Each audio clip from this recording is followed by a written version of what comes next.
Student Appreciation Day at the Woody Hayes Athletic Center puts us about halfway through Ohio State football practice, which puts us for the spring, which puts us halfway through the quarterback competition. I'm Nathan Baird from cleveland.com along with Stephen Means. Kyle McCord, Devin Brown, again, splitting reps with the ones and twos, kind of shuffling in and out today. And a hard day at times, frankly, to evaluate the quarterbacks because the defensive line is so far ahead of the offensive line at times.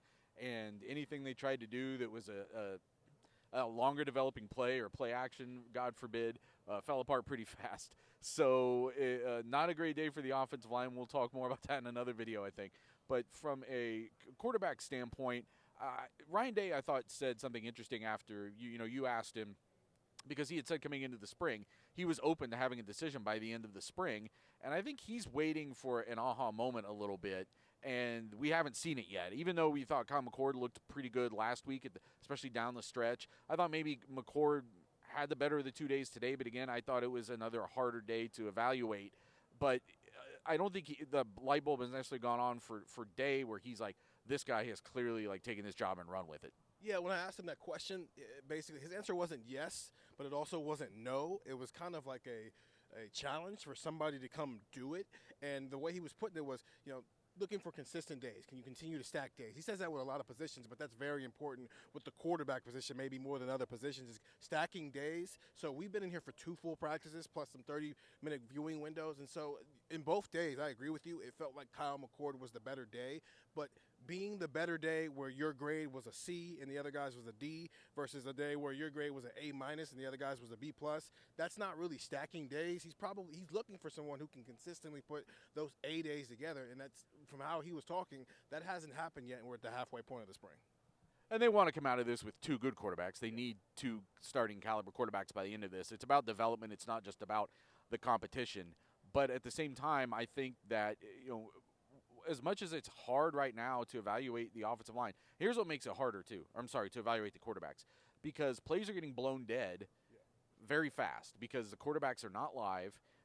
So anytime a guy gets anywhere close, that play is over. That's a sack. A lot of coverage sacks today just based on the time that it takes a play to develop. And certainly anytime anybody got through in a semi-live period, they were blowing that dead.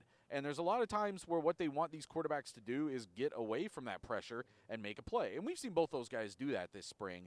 But so many of the periods are getting blown dead before that we don't get to see that much. Now, I think there are probably things going on in practice other days, other competitive drills where maybe that's more apparent. And as Ryan Day said afterwards, too, today, on those sacks, that's why you go back and watch the film. He's got a little iPad out there with him where he's trying to kind of do this in real time. But you go back and watch the film and say, yeah, you took a sack, but you didn't see this guy that was open that could have got you out of the play.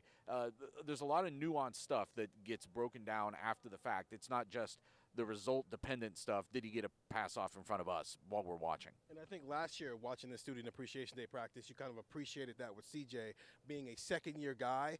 He understood a lot of that stuff, so he was getting rid of the ball with a little bit more efficiency than maybe we're seeing with these quarterbacks who, they're trying to work with the ones really for the first time in their career. For Kyle McCord, the first time in 2 years. So it is a growing process. You put it earlier, you're trying to develop 2 quarterbacks while also going through a competition right now. So how do you balance that, and how do you look at things from that perspective?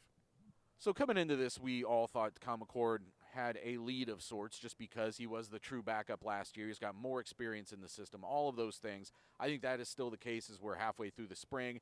But like Ryan Day said, and like we're saying now, I think everyone is kind of waiting for when somebody, him or Devin Brown potentially, steps up and takes command of the position in a different way. And the offensive line is going to have to come along to help them do that.